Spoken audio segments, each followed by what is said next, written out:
Bukod sa pagbiyahe, pati na yung Manila to Mindanao, ang Tesla na to ay taga-deliver din. Hardinero din. May tumapon pa na May tumapon na lupa. Kaya lang, hindi niya kaya paliguan ang kanyang sarili. Ay teka, kaya pala. Wow! Okay, tama na! Pero yun lang ang kaya niyang paliguan. Sa episode na to ay magkaka-car-wash tayo. First time ko at kailangan ko ng tulong. Kami ngayon sa SM Tarlac. Iga-guide ako ni Kuya Andy. First time ko kasi magkaka-car-wash eh. Siya, alam man niya bibilhin. Ayan, sige tol. Magkano tol? Ito. 149, okay. 149. Thank you, sir. Punasan mo nito. Okay. Ito. pH neutral. pH neutral. Okay. Magkano naman to? Okay din. 5.2 na okay lang. Nadagdagan pa ng ng pang-glass. 1.7 total. Thank you, master.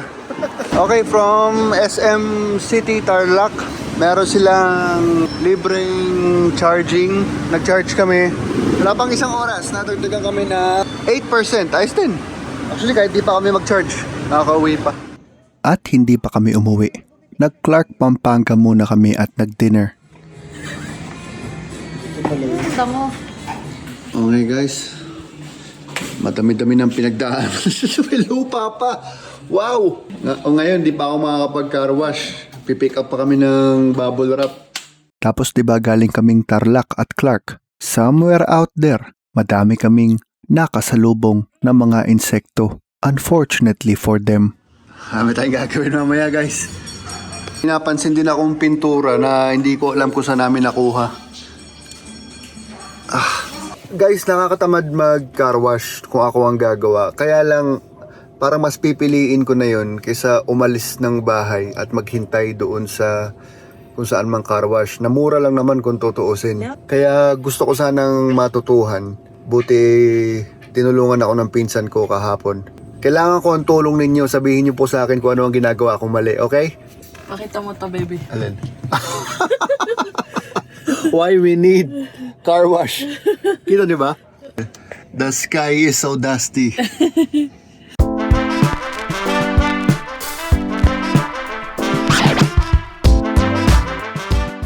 Hindi ko pala nakunan sa Ace yung natawa ko sa chamoy-chamoy ng pinsan ko. Chamoy-chamoy, ito kasi sabi niya. Kailangan mo tong shampoo na to. Tapos kailangan mo din ng chamoy.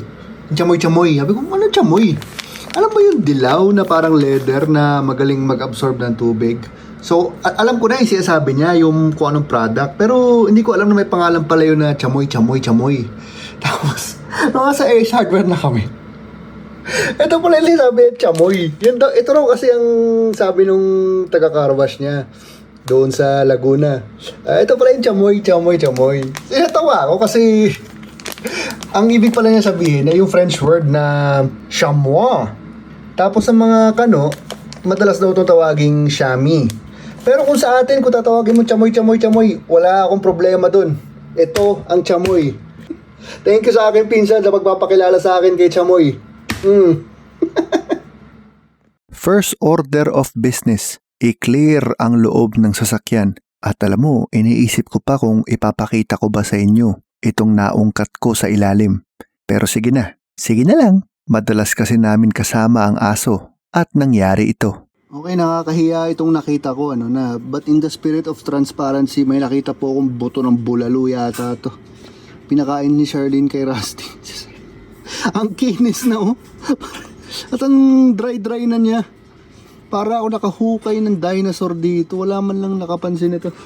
Ilalim, not very bad. Ito ang sinasabi guys. Dun sa deliberation namin, kung ang bibilhin ba ay puting upuan or black, ito ang sinasabi, marami sa mga dumi, hindi itim, kaya kitang-kita mo dyan, Pero samantalang dito sa puti, wala masyadong makita, pero I'm sure meron yan, na mas mahirap lang makita dahil puti. Kasi nga, ayan balahibo ng pet. Mas kitang-kita sa black. So sa mga nag-aalala na baka masyadong halata yung dumi, so this is clear evidence na mas nakikita sa black mga signs of life. Okay, tawagin na lang natin ganun. It's been 4 months since the road trip din at meron pa akong hindi na Uy, wala na pala. Nalinis na ni Charlene. Except for this one. Ayun, malaking microfiber. Ngayon ko lang naintindihan na kapag sobrang laki ng mga balahibo ng microfiber, general purpose, at kapag makinis, ito yung para sa glass. Now I know. Okay, malapit na maubos yung mga laman. Meron pa tayo sa likod.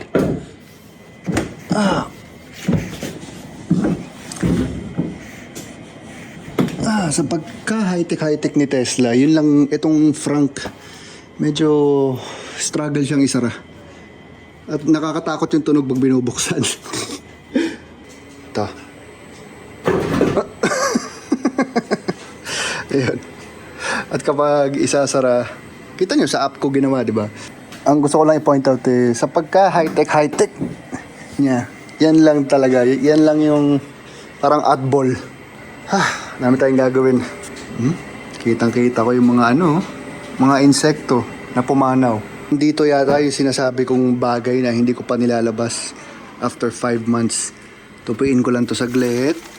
Daan-daan lang para hindi mag-scatter. Meron pa kasing sub-storage. Ayun, mga bagay na hindi pa nailalabas. Okay, may tripod, may plastic, at foldable na lamesa. Not bad. Okay? Na-clear ko na yata yung loob ng sasakyan. Kinakabahan ako kaya hito ako sa YouTube. How to wash a car faster. Car wash in 10 minutes or less. Yun, may maganda siya sinabi. Magsimula sa tuktok para yung gravity, patuluin na lang. Use gravity para patuluin na lang yung tubig. Okay, okay? Okay, ayon pa kay I'm Josh V, nagsimula siya sa pre-rinse, tubig lamang, sa pressure washer, tapos meron siyang foam cannon. Yung gagamitin kong pressure washer, may ganyan din. First time ko din gagamitin yun, so doble ka ba? And then, pagka sabon niya, yun, pinunasan niya ng kamay. 2 towel. Pagkatapos ng sabon, rinse, tapos ito na yata, dito na yata gagamitin yung chamoy o microfiber muna ulit, tapos chamoy. Bahala na. Hindi ko malalaman ang lahat ng sagot. Bahala na.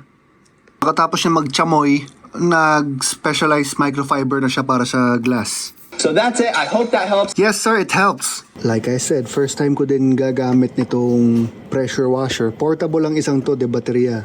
Kaya mas convenient. At pang car wash talaga. Portable pressure washer. 12-12 ng madaling araw. Aralin ko lang to. Mga 30 minutes siguro. Ay, bahala na.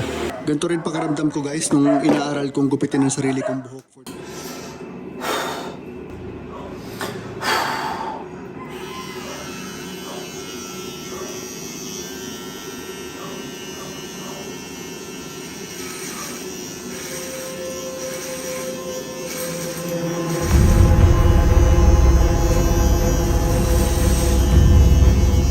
For the very same reason, ayoko talaga nang lumalabas ng matagal.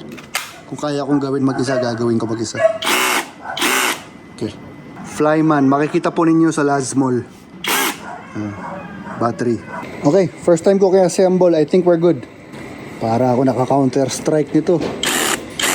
Ito naman po yung car shampoo na binili namin ni Andy. Please leave your opinion kung meron kayong violent reaction sa binili ko.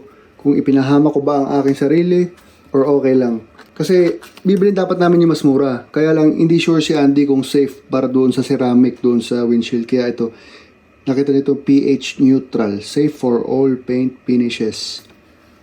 Dahil beginner ako at kinakabahan, hindi ko po siya papafoam ng malaking malaki, no? Sa punto na to, biglang dumating si Andy ulit kasi nainggit sa aking flyman. E di binilhan namin at dito niya pinick up. Pero pagkatapos doon, pinagalitan din niya ako about something. Huwag ko raw tipirin. Huwag mo Affiliate yata.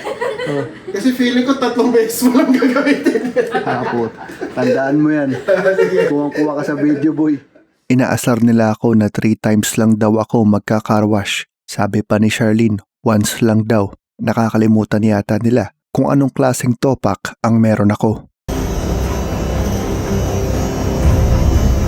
Alam mo, since 2022, never pa ako ulit nagpunta ng barberya dahil yun ang taon na nag-aral ako maggupit ng sariling buhok. At pagdating sa car wash, this is day 1. Mabagal muna, madaming tanong.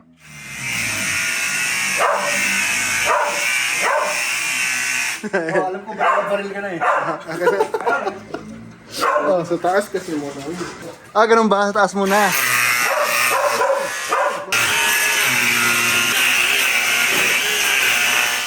O tama na, baka di ka na umuwi niyan. Tol, baril ka na ba, Tol? Hindi, Tol, alis ka na. Baril na ako eh. Ay, may nagtatanong, magkano raw nagastos mo sa land trip sa gas? Mga 7K. 7K balikan? Hindi, yung One way? one way. Okay, 7K. 7K tol.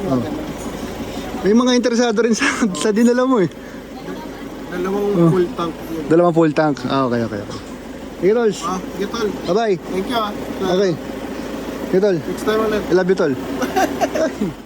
Umalis na si Andy at nag-continue na ako sa pressure washing. Sa punto na to, pakiramdam ko may mali akong ginagawa. Kasi ayaw sumipsip sa batya nung pressure washer. Kaya kinabit ko muna sa hose.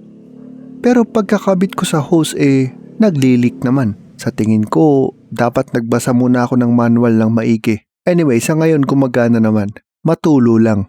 Pero gumagana. I-solve muna natin ang kotse. Mamaya aalamin ko itong leak. Tapos na ako mag-pre-rinse. Dito na ako sa sabon, Canon, attachment ng pressure washer. Dahil beginner pa ako at di ko pa kabisado ang mga produktong ginamit ko, manipis na sabon lang muna ang aking nilagay.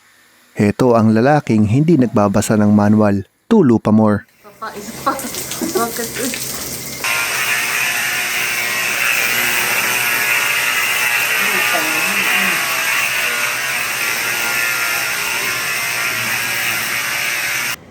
May marami pang nakapila sa'yo. Sa first time ko mag-car wash, nakalimutan kong linisin yung rubber mismo ng gulong. Yung gitna lang ang nalinis ko. Aba, parang maglilista lang ako ng pagkakamali ko dito ah. Palit sandata. Tapos na ang sabon, banlawan na natin. At heto na nga't sinasabi na ni Charlene kung ano ang dapat kong gawin sa leak ng pressure washer. Push mo pa. Hindi, dapat magkiklik. Pero lutang yata ang isip ko't hindi ko masyadong napansin.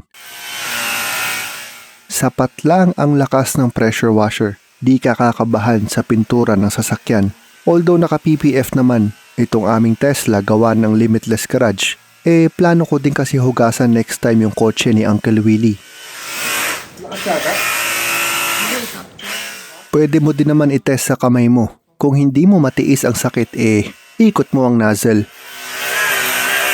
Chamoy. Takot pa din akong iangat yung kanyang wiper. Matututuhan ko din yan. Makaiba siya no? Lupit ng chamoy-chamoy mag-absorb ng tubig.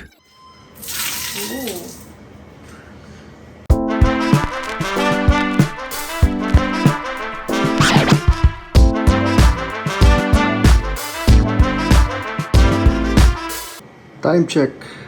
Patay tapos.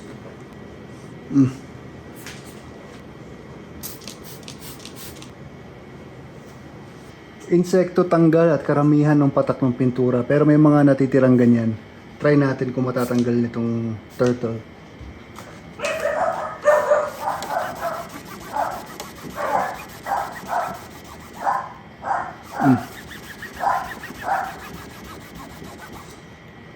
Tanggal.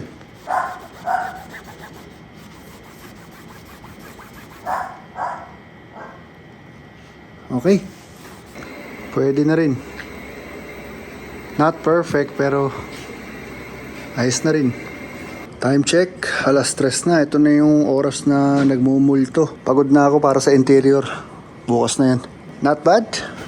I'm satisfied sa nangyari. Madami ako natutuhan at mas bibilis pa at less kabado na ako sa next time. Okay? Log 2 muna. Bago tayo matulog, tanggalin muna natin yung lupa.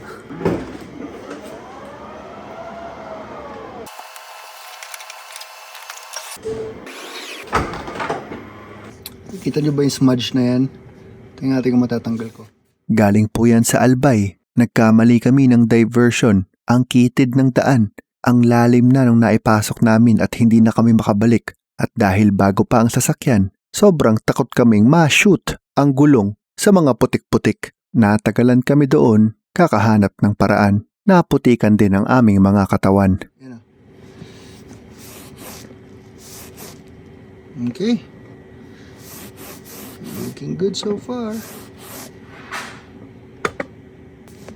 Ganyan by the way, ang close-up ng Tesla na upuan. Diyan lumalabas yung hangin. Tanggal. Ang bakas ng albay. Kinabahan kasi, hindi naman kami sa na-stack. Pero kasi natatakot kaming palunod sa gulong doon sa puti, kaya kami natagalan doon. Okay. May isa pa akong gusto ipakita sa inyo bago ako matulog. Wala na yung mga insekto dito. May konti pa rin ako nakikita, pero ayun sila oh. Ayun sila. Nakakalimutan ko din linisin yung drainage na yan. Nagpapatuloy ang paglista ko ng aking mga kamalian. Yan by the way yung tabletas na nilalagay ko sa windshield wiper fluid. Para siyang beroka na ihuhulog mo lang sa tubig. Isa niyan para sa 5 liters ng Wilkins. Sa loob ng 9 months, one time lang ako nag-refill ng wiper fluid. Yun na yun. Isa yan sa mga konting maintenance ng Tesla. Kasama ang tire rotation kapag pumatak na ng 10 kilometers ang odometer at palit ng aircon filter na mas matagal pa. Wala siya nung traditional na periodic maintenance service o yung PMS. Naalala ko lang bigla, ito nga palang Tesla ay merong, sa likod ay meron siyang saksakan. Wala nga lang ako adapter. Ayan o. Yung bang may adapter na dating ginagawang lighter sa mga lumang sasakyan. So it's good to know na pwede akong kumuha ng kuryente dyan. Tsaka ako na alamin ng detalye. Karawash muna ako ngayon. Kaya ko lang naman naisip ang kuryente dahil naungkat ko mula sa tambak ang vacuum cleaner na para bang kailangan na niya ng vacuum. Ay, buhay pa siya. Yata, tetestingin ko pa lang, rigid. Ito yung premyo ko dati, naalala ko nagpa-raffle sila. Panalo ako, hindi ko alam na nanalo ako. Doon sa final day, doon ko nakita yung message nila. Ayun, punta kami kagad ni Charlene. Higupin, higupin, higupin. Sa throwback video na ito, ang dinadala pa na kotse ni Charlene ay yung kotse ni Uncle Willie. Pahiram-hiram lang kami noon. Pero ang sombrero ko ay Tesla Cap na ibinigay sa akin ng uncle ni Carlos Tanyada, gitarista ng UDD. Yung kanyang uncle kasi ay Tesla employee noon. Yan. 1, 2, 3. Sa sobrang saya ko, nag-vacuum dance ako. Matagal-tagal na yun. Testingin natin kung gumagana pa to.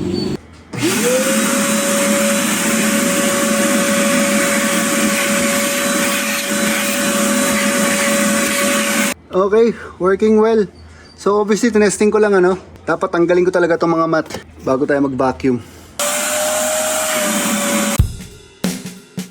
Interior is not that bad and the vacuum cleaner is still very impressive. Parang hindi natenga ng matagal.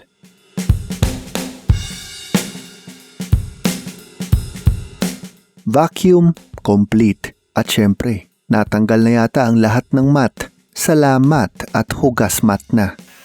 Dito na-realize ko na hindi sapat ang pressure washers dito sa mga rubber mats. Kailangan talagang kuskusin ng matagal.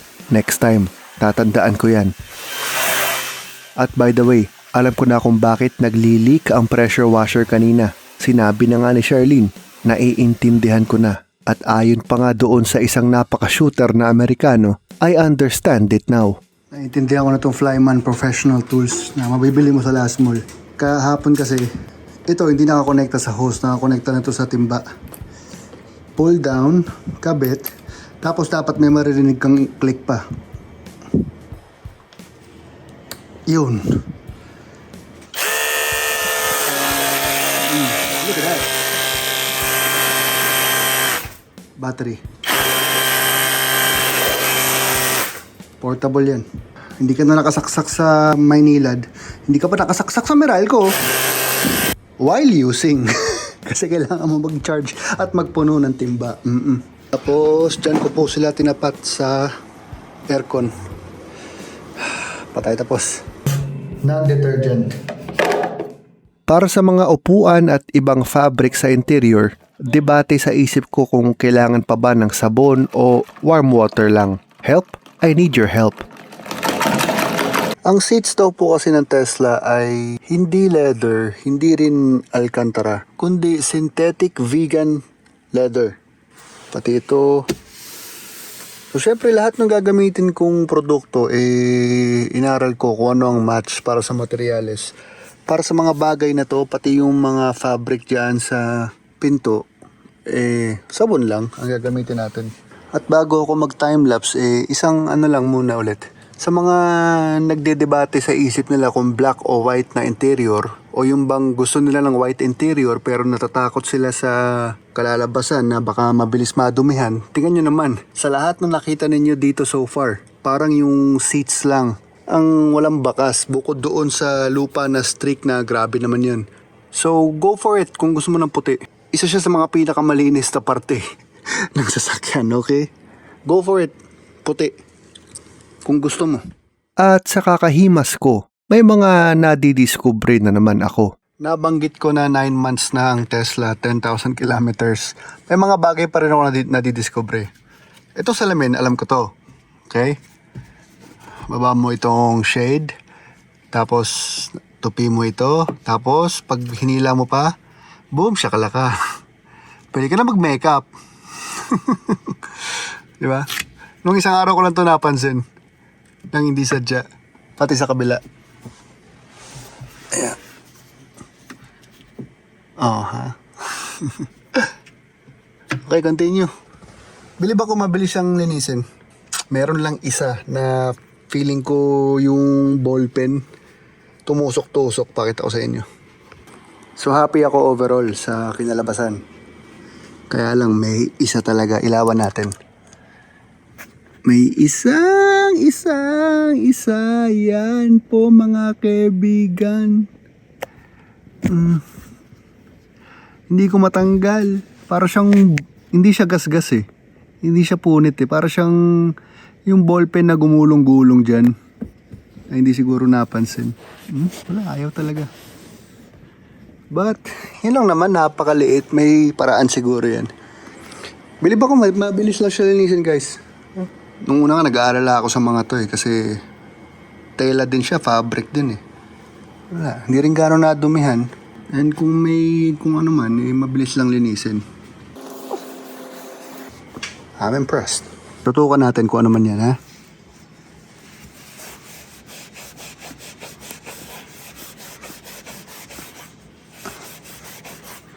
Ala na. Yan, bilib ako sa seats. So again, my message, go for it. Huwag ka mag-alala sa dumi. I think mas halata pa nga yung mga balabalakubak sa block. Himas-himas pa more at may nadiskubre na naman ako. 4 months ago, na-discover ko na meron kaming ganito. And today, after 10 kilometers and 9 months, ngayon ko lang na-discover na natataas pala to.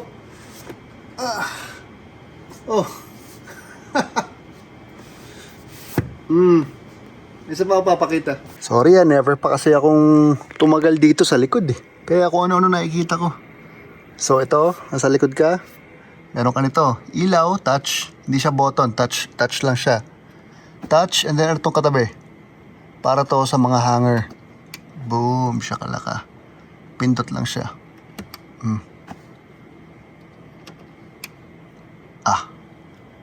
Yan, hanger na siya.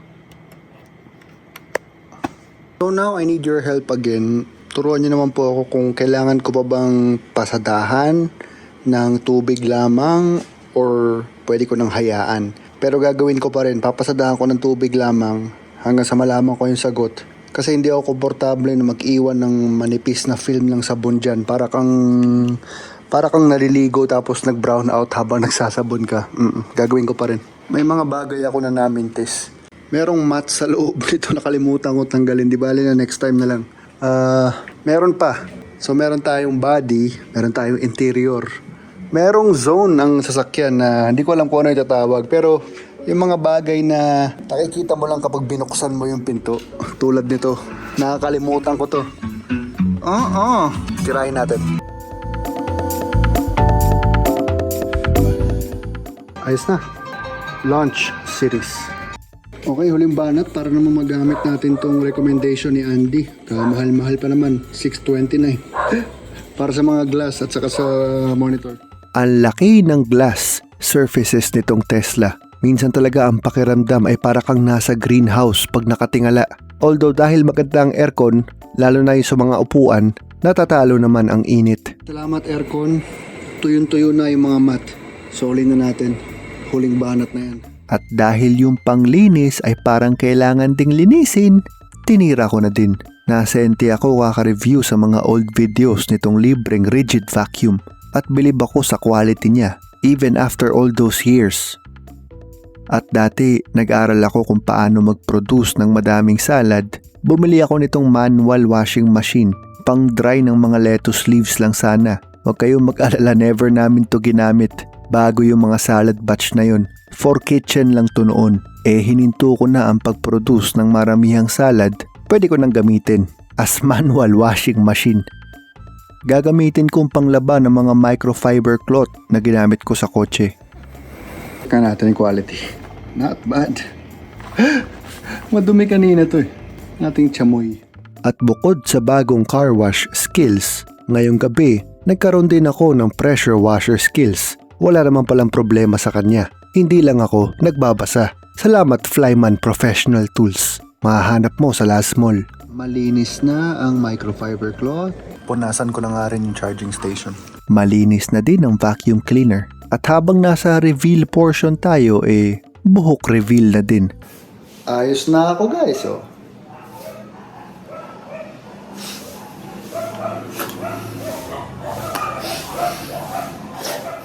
Tama na ang toyo.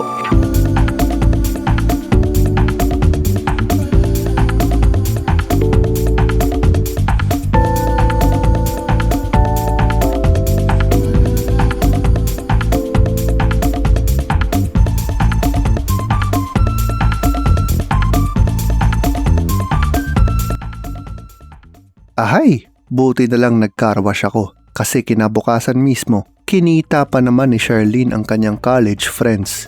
Imagine, ang tutyal ng lugar. Tapos magdadala siya ng insect and dust collection sa bagong shop. Mahigit 10 kilometers na itong Tesla namin. Oras nang iparotate ang gulong. Sa next episode yan. Thank you for watching.